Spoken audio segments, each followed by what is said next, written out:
Hola futuros ingenieros, vamos a comenzar una serie de videos donde vamos a aprender el manejo del osciloscopio y cómo utilizarlo para realizar mediciones electrónicas en nuestros circuitos. Para este viaje utilizaremos un equipo estándar en la industria. Aquí podemos ver las características de este dispositivo, de este equipo. Nos dice que tiene un ancho de banda de 100 MHz, es límite máximo de señales que puede medir con precisión. Y nos dice acá que tiene la capacidad de tomar 1 gigamuestra cada segundo.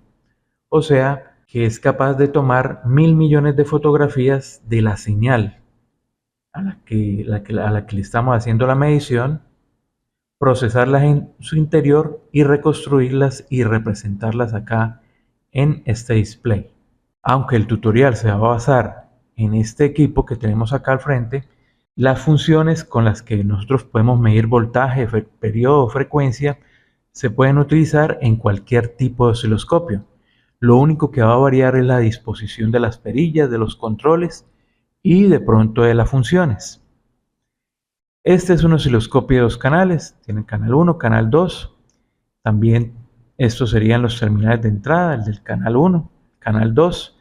Tenemos una entrada adicional que sirve para inyectar señales de sincronización cuando se están haciendo cierto tipo de mediciones.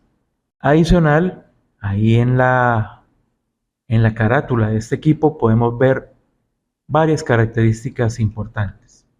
Vamos a hacer un acercamiento acá. La primera es que todas las entradas, o sea, tienen una impedancia de 1 megaohm y un capacitor de 18 picofaradios.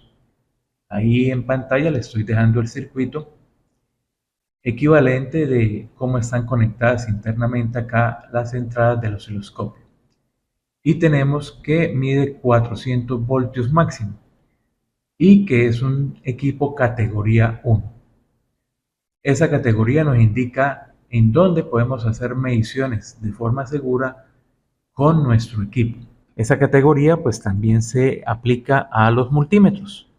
Y acá en esta imagen pues les dejo un resumen de dónde sería correcto aplicar un instrumento determinado según el tipo de medición que se vaya a realizar.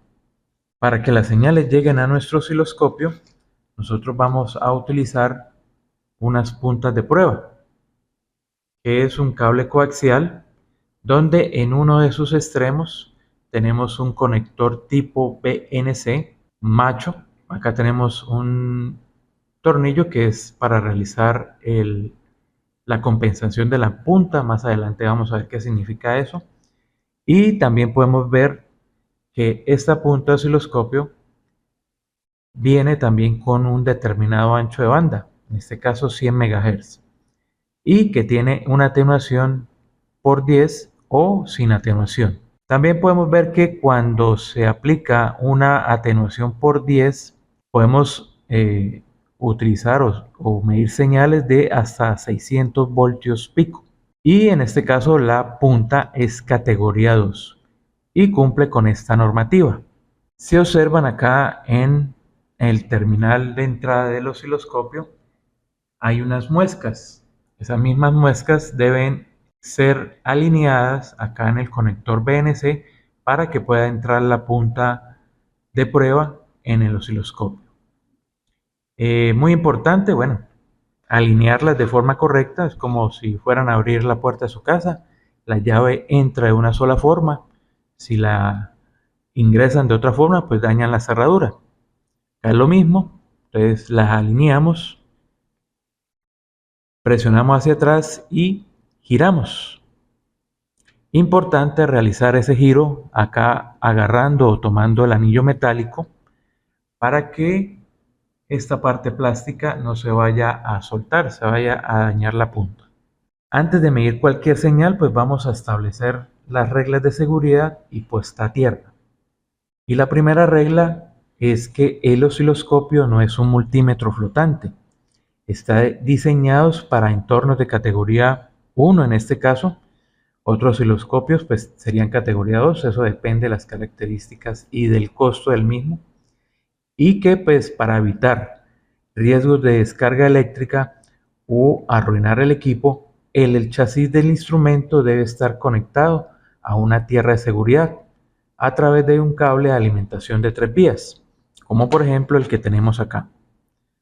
Entonces, este es el cable que va al tomacorrientes, un terminal es la línea, el otro la fase, y este es el polo a tierra. Ese polo a tierra pues va conectado aquí a este mismo conector, lo cual lo hace conectar también a esta punta de prueba. Y bueno, eso significaría que este terminal que tenemos acá sería tierra, o sea, esto sería un punto común. Entonces hay que tener mucho cuidado de no conectar este terminal, que generalmente es un caimán, a un punto del circuito donde haya voltaje, pues podríamos ocasionar un cortocircuito. Entonces este es el terminal de tierra y este es el terminal de señal. Aquí ustedes ven que no se ve cómo conectarlo, pero si retraemos un poco, vemos que aparece un gancho.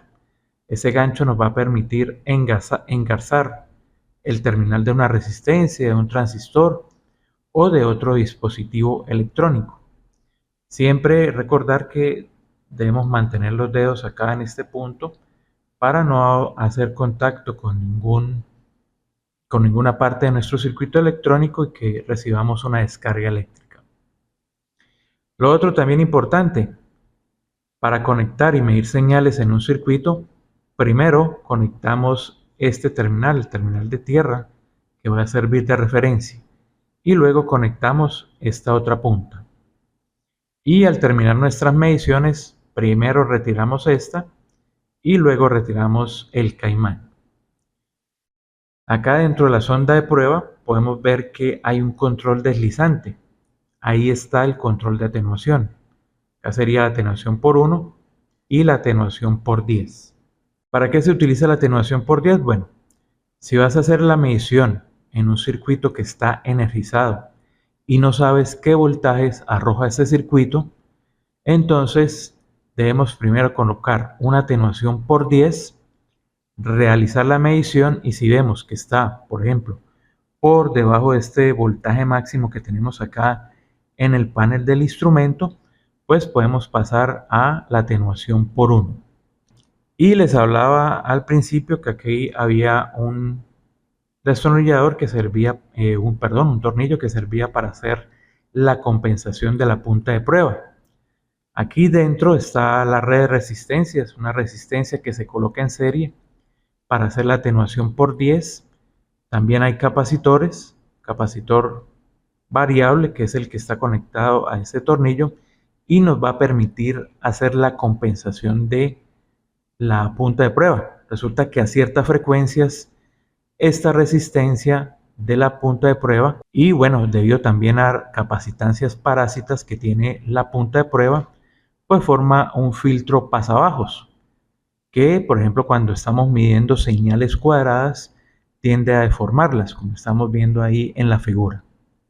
Entonces, cuando ocurre eso, hacemos esa compensación para mejorar la señal cuadrada, para que no se deforme tanto esa señal. Y luego de tener en cuenta esas consideraciones de seguridad, pues vamos a hacer la primera medición en nuestro osciloscopio y corresponde a la calibración. También nos va a servir para saber si la punta está en buen estado. Y es que todos los osciloscopios traen estos dos terminales en el cual uno pues nos genera una señal cuadrada de, en este caso, 1 kHz. En otro osciloscopio, otro fabricante pues puede tener una frecuencia diferente y un terminal de tierra. Entonces, al conectar nuestra sonda de pruebas ahí en ese terminal, deberíamos ver una señal cuadrada de 1 kHz. Ahí no la estamos viendo. Entonces resulta que puede ocurrir que alguien operó anteriormente el osciloscopio y dejó las configuraciones que él tenía para sus mediciones. Pero a la hora de hacer nuestras mediciones no ocurre nada, como es este el caso. Entonces tenemos dos amigos. El primero es este botón, Default Setup, que al presionarlo deja las configuraciones de fábrica y borra todas las configuraciones que hayan hecho otros usuarios anteriormente. Entonces ya observen que al presionarlo apareció nuestra señal cuadrada de 1 kHz y el otro botón que también les va a servir para realizar una medición rápida es el botón de auto. Entonces al presionarlo, el osciloscopio va a ajustar automáticamente la configuración para mostrarnos la mejor representación de la señal.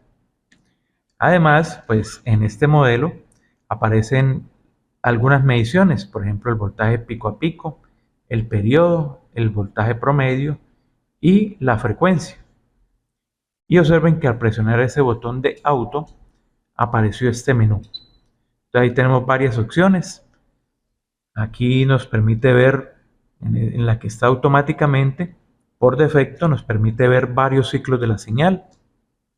Si presionamos esta de acá, nos va a permitir ver menos ciclos de la señal, aproximadamente un ciclo. Estos dos nos permiten capturar eventos transitorios, ya sea un flanco de subida o un flanco de bajada. Entonces, por ejemplo, si presionamos acá, el osciloscopio va a capturar la transición desde el voltaje cero al voltaje máximo, o sea, esta parte de forma más detallada. Hace un zoom de tiempo. Y lo mismo va a pasar con el flanco de bajada. Ya no va a capturar esta subida, esta transición, sino esta otra, donde va un voltaje alto abajo. Ahí podemos ver esa transición. Y bueno, con esto ya dejamos ajustado nuestro equipo, nuestro osciloscopio, para realizar las mediciones en nuestro circuito. Con esto terminamos el primer video, donde aprendimos a ajustar nuestro osciloscopio y las normas de seguridad. Denle like al video, síganme para que vean los demás videos de la serie. Hasta una próxima clase.